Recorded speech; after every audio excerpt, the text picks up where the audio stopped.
plus vite on sait ce qu'on veut faire, et plus vite il faut s'orienter de la meilleure des manières. Donc les études c'est bien, mais on va pas juste se limiter aux études. Parce qu'il y a des gens qui ont une intelligence scolaire, il y en Ouais. a qui ont l'intelligence de la vie.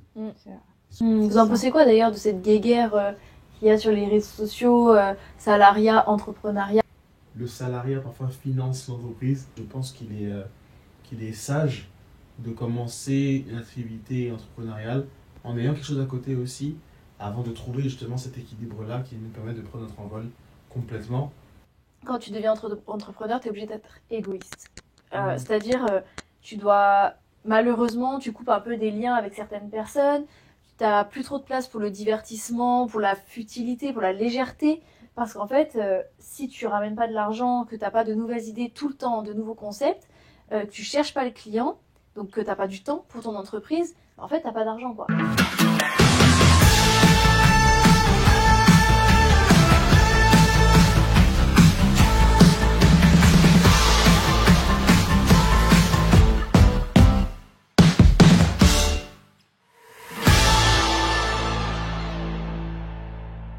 En fait, ça, c'est une fausse liberté, être entrepreneur. Les études en ligne, VAE, est-ce que vous avez fait ça? Non, j'ai pas Non. encore eu l'occasion. Non? Non. Oui. Ok, t'as fait quoi, toi? Mon master, je l'ai fait en VAE. Ok. J'ai validé mes acquis. Et ça se passe comment, du coup? Du coup, comment ça se passe? Concrètement, t'es au travail, Ok. comme d'habitude, mais moi, j'avais des points réguliers par semaine avec... je sais même pas comment appeler la personne. J'avais des points réguliers avec une personne chaque semaine. Et du coup, ma VAE, elle s'est fait sur 6 mois ou 7 mois, si je ne dis pas de bêtises. Et sur 6 mois ou 7 mois, bah, j'ai pu valider 2 années d'études. Ah, c'est trop bien. Waouh. Bon, après, il faut vouloir. Hmm. Parce que en gros, il y a la partie technique. En gros, il y a la partie pratique qu'on a au travail. Mais après, il y a quand même une partie théorique. On te fait, entre guillemets, revenir en arrière. Faut s'accrocher. Franchement, faut s'accrocher. Mais si quelqu'un souhaite faire une VE, franchement, faut y aller, hein. C'est accessible. Il suffit juste de se renseigner, poser les bonnes questions. Il y a plusieurs écoles qui acceptent. Faut se renseigner auprès des écoles qui acceptent de faire des VAE, leurs modalités, comment ça se déroule, leur suivi, leur accompagnement. Mais moi, je le conseille, hein, si ça peut permettre d'un peu éviter l'école. Mais pour la VAE, il faut se dire qu'il faut avoir un certain bagage, parce que tu étais déjà dans le monde du travail et tous ces acquis-là que tu as validés, tu les avais déjà. C'est ça, Ok. faut avoir un certain bagage professionnel, on va dire. Mais après, ça dépend aussi de l'école sur laquelle tu tombes. Ok. Ça dépend vraiment de l'école. Ok, moi j'ai fait l'école en ligne. Quand je me suis réorientée justement de la psychomotricité, donc j'ai arrêté en cours d'année en fait. Et du coup, déjà, je voulais pas réinvestir autant d'argent que ce que j'avais investi parce que Ça coûtait cher. laisse tomber, la psychomotricité, 30 000 euros. Ah ouais. Donc c'est- L'année? Non, les 3 ans. Ah. Non. J'allais dire Non, quand non, même. non. T'as de Mais l'argent. déjà, non, mais déjà, même 3 ans, 30 000 euros, franchement, c'est pas une école de commerce en fait, tu vois, donc ça fait mal. 3 000 ou 30 000? 30. 30 000. J'ai dit 3? C'est Non, 30. elle a dit Ouais, 30 j'ai 000. 30 000. 10 000 euros l'année. 10 000 euros l'année. Waouh. Voilà. Donc c'est quand même de l'argent investi. Et en fait, en découvrant mes dons et talents, etc., etc., j'ai arrêté. Et donc du coup, il y a quand même 20 000 euros qui sont investis, quoi. Parce que j'ai pas fait la dernière Ils année. sont pas récupérés? C'est pas récupéré. Et donc du coup, je cherchais une école pas trop chère, voilà, mais aussi que je puisse aller en accéléré. Parce que moi, comme j'ai dit au début, l'école, c'est pas mon truc. Et également, il y a aussi, comme tu disais, le fait d'aller à l'école. Oh là là, moi, encore une fois, ça, j'aime pas. J'aime pas les horaires scolaires. Je suis neuve, j'aime me coucher très tard, enfin, du coup, limite tôt, et me lever hyper tard. Donc, le coup du réveil à 7-8 heures, là, pour aller apprendre pendant 8 heures, finir les cours à 16 ou 17 heures, ou je sais même plus à quelle heure on 22 finit. heures, des fois. Oh, bah voilà. Franchement, c'est pas mon truc. Voilà. Par contre, ce que je faisais en prépa, je débarquais vers 11 heures. Ça avait déjà commencé depuis 9 heures. Hein. Mais voilà, et je finissais beaucoup plus tard. Mais au moins, j'avais mon rythme. Et donc voilà. Et donc, je me suis dit, pourquoi pas les écoles en ligne. Et en fait, franchement, meilleur choix. C'est-à-dire que j'ai fait 1 an et demi. Mais de base, j'aurais pu l'avoir en 1 an. C'est juste que les écoles en ligne, il y a du positif et du négatif. Voilà. Au niveau de l'administration, etc., il y a eu un petit couac. Ils ne nous ont pas prévenus quand il y avait nos examens. Ah ouais. Donc, Bon c'est un petit. C'est pas petit. Un petit couac. Donc, ça veut dire qu'en fait, j'ai perdu 6 mois. C'est pour ça que j'ai fait en 1 an et demi. Mais du coup, en 1 an et demi, j'ai pu passer 2 diplômes. Et j'ai pu du coup arriver au Master 2, en fait. Ce qui est incroyable. Et ça m'a fait gagner 2 ans. Ouais, 2 ou 3 ans, je sais plus. Donc, c'est super, en fait. C'est vraiment top. Et puis... Donc tout à l'heure on parlait de l'alternance où là tu es vraiment professionnalisé. Moi vu que c'est dans le milieu de la communication, même à distance du coup je restais professionnalisée en fait. Donc j'avais ce lien avec, j'avais des stages à accomplir, etc. Et puis vu que j'avais mon entreprise à côté, vu que j'ai mon entreprise à côté, ça va. Donc franchement l'école en ligne, moi je le recommande pour les personnes qui aiment pas trop l'école ou qui ont fait des phobies scolaires par exemple. Pour le coup je trouve que c'est bien mais il faut être prêt. Hein, parce qu'il faut s'organiser et si toi-même tu sais pas te motiver, y a personne qui est derrière toi quoi. Donc faut être prêt. Mais tout à l'heure tu disais un truc intéressant qui est en lien avec la motivation aussi, c'est que tu as ton entreprise qui est à côté. Donc ça veut dire que tu faisais et l'école et l'entreprise. Ouais. Est-ce que vous avez eu des opportunités où vous étiez au travail et aussi entrepreneur ou des choses comme ça? Moi j'ai jamais été du coup en CDI ou CDD. Okay. Donc directement j'ai monté ma boîte. En fait, les seuls contrats que j'ai eus, c'était de la garde d'enfants ou du centre aéré, quoi. Centre aéré, centre de loisirs, suivant où on habite, on l'appelle différemment. Mais sinon, non, après, je travaille en lien avec d'autres agences. Et du coup, je garde mon statut de freelance qui est hyper important pour moi. Parce que je veux pas avoir quelqu'un au-dessus de moi. Je sais pas si c'est un esprit de quelque chose, mais en tous les cas, j'aime bien. Moi, j'ai une activité de salarié. Mais à côté, j'ai également... quelques activités d'entrepreneur et je trouve que c'est intéressant dans le sens où ça te permet de jongler avec plusieurs casquettes parce que quand quand j'ai ma casquette de salarié, je suis responsable administratif, j'ai une personne au-dessus de moi, mais une fois que j'enfile ma casquette d'entrepreneur, ça devient moi le responsable et entre guillemets tout est pour ma poire.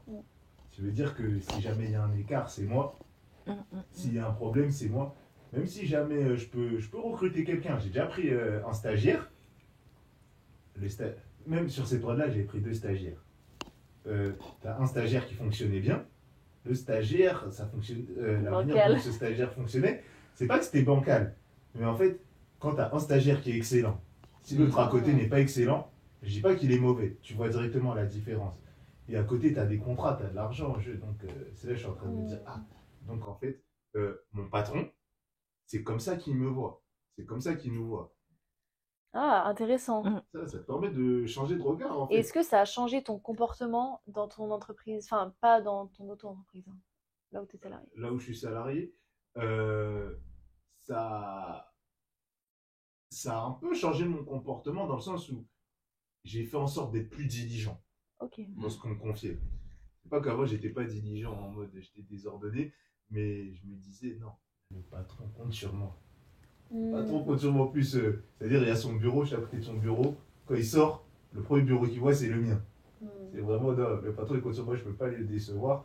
Et cette expérience m'a servi au point même où, avec une de mes entreprises, j'ai pu travailler avec. J'ai pu avoir un contrat avec l'entreprise où je suis salarié. Ok. Parce qu'à côté, on a bien bossé. On a montré qu'on était sérieux, qu'on était appliqué. Ok. Et vous? Pour moi, là, actuellement, je suis en alternance en première année de BP et je vois qu'il y a plein d'auto-entrepreneurs autour de moi et là, je suis vraiment dans une année où je me dis pourquoi pas me lancer. J'en ai que j'ai mon CAP coiffure, donc je peux aussi être auto-entrepreneur. Et j'ai commencé à être auto-entrepreneur dans la coiffure. Donc, je coiffe de temps en temps. Ma mère aussi est également coiffeuse. Donc, des fois, je vais l'aider ou même quand j'ai des mariages, avec l'entourage que j'ai, on me contacte assez facilement pour coiffer des personnes ou faire des prestations dans tout ce qui est mariage ou événementiel. Ok. L'argent coule. Hein? Bien, Ouais, c'est ça. Non, différence. Pareillement, j'essaie de jongler un peu avec les deux. Enfin, le regard que je voudrais apporter aussi, c'est que le salariat parfois finance l'entreprise. Et ça, c'est un truc qui m'a pas mal aidé. C'est-à-dire que dans les différentes entreprises, que ce soit en termes de création d'accompagnement stratégique ou bien dans tout ce qui est un peu plus caritatif et porté sur la personne, le salariat m'aide à pouvoir amorcer plusieurs frais et avoir une certaine stabilité aussi. C'est-à-dire qu'aujourd'hui, c'est mon avis, je pense qu'il est sage de commencer une activité entrepreneuriale en ayant quelque chose à côté aussi, avant de trouver justement cet équilibre-là qui nous permet de prendre notre envol complètement. Et c'est ce qui fait que ça permet une passation encore plus intéressante. Après, bon, il y en a qui sont téméraires comme tu l'as été. Mais voilà, c'est un peu cette phase-là que moi j'utilise. Et je pense que aussi le fait d'avoir les deux, ça permet d'être épanoui dans les deux.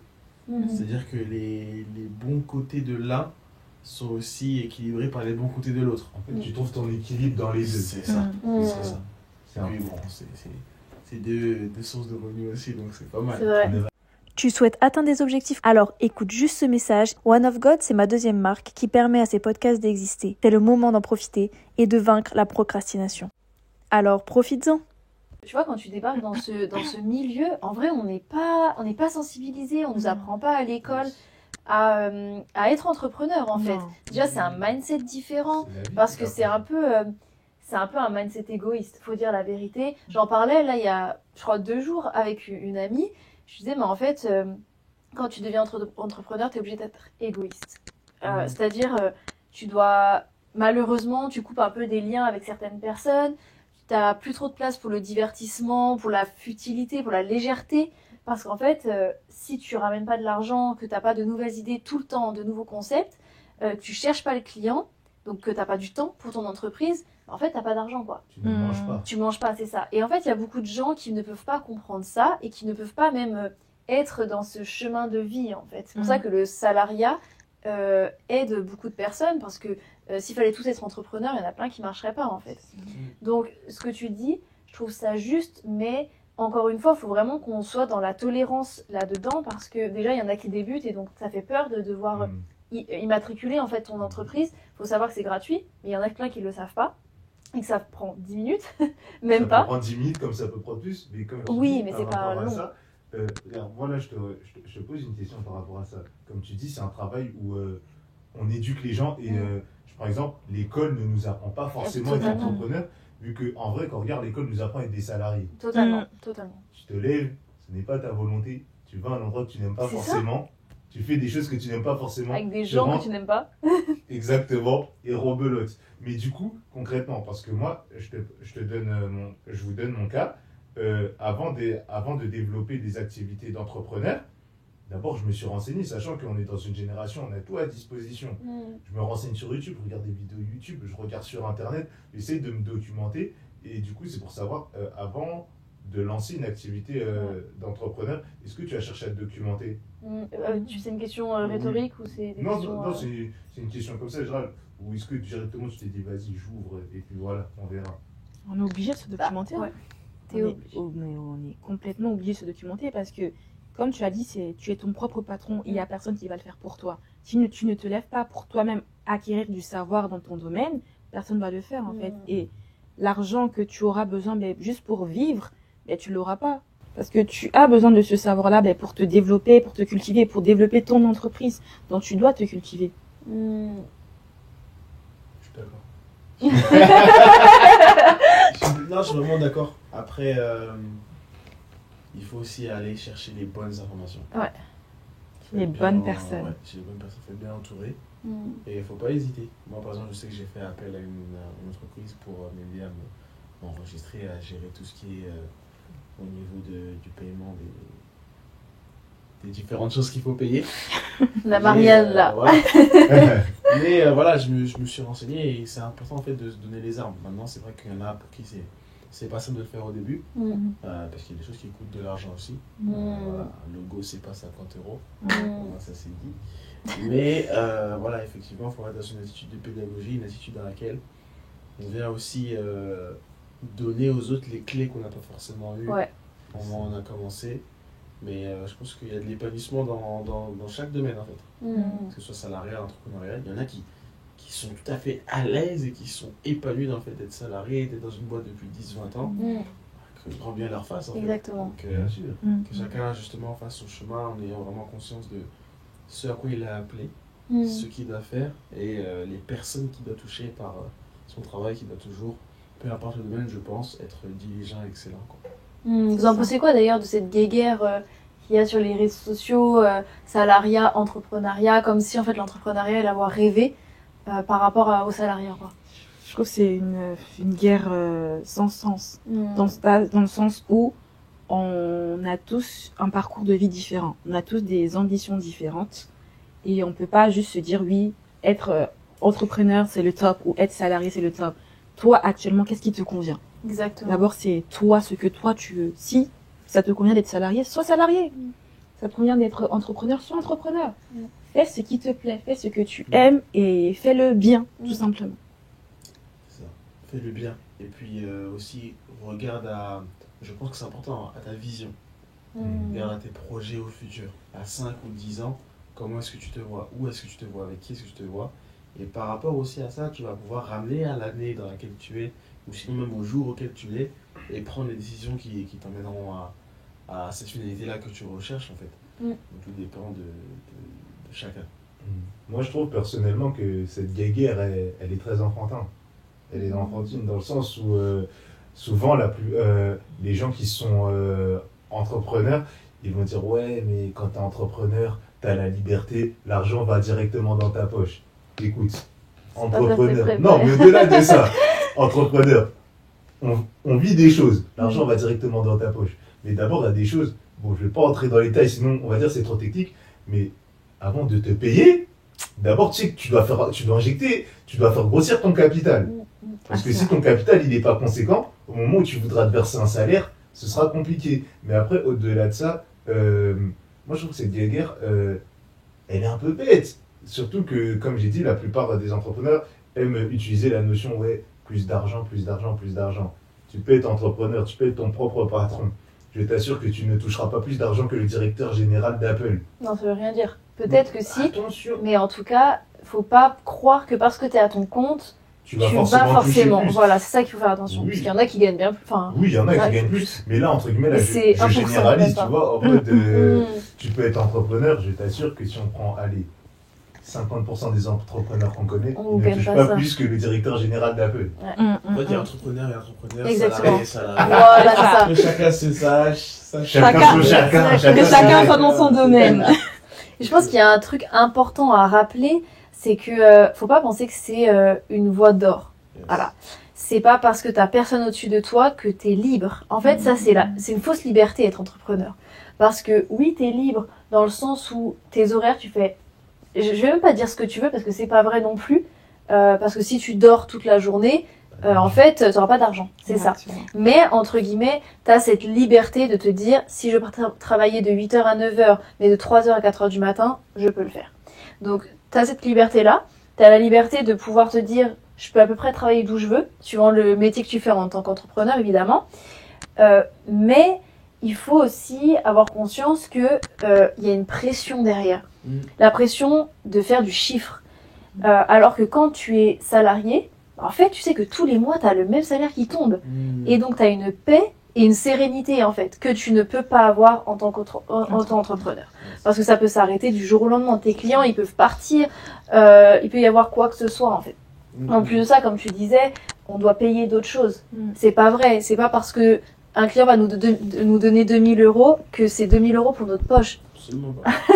Franchement, quand tu reçois tous les mois le fait de devoir payer l'URSSAF, etc., bah voilà, ça fait mal. En fait, il y a plein de choses comme ça qu'il faut prendre en considération. Et il y a des entreprises, des fois, qui te servent juste à... Enfin, comment dire, l'argent que tu gagnes dans cette entreprise, elle sert juste à créer de nouveaux projets dans cette entreprise qui te fait 0 €, quoi. Donc, il faut vraiment que tout le monde en ait conscience. L'entrepreneuriat, c'est bien, c'est génial. Personnellement, j'en sortirais pas d'aussitôt. mais il faut avoir conscience de ça, des contraintes. Également, si tu veux acheter une maison ou faire des crédits, on ne prête pas à des entrepreneurs, même si tu gagnes 30 millions d'euros, quoi. Donc, le salarial reste la stabilité, quoi, pour un grand nombre de personnes. Bon, je pense qu'on a fait le tour sur le sujet des études et du travail. Si jamais vous avez d'autres questions en commentaire, n'hésitez pas à nous les mentionner. Peut-être qu'on refera une vidéo, une vidéo à ce sujet si jamais il y a d'autres questions. En tout cas, merci pour votre écoute. Merci à vous tous d'être venus. Merci à toi. Merci à toi pour l'invitation. Et c'est normal. Et n'hésitez pas à liker, commenter, partager. Et je fais une petite pub pour les planeurs.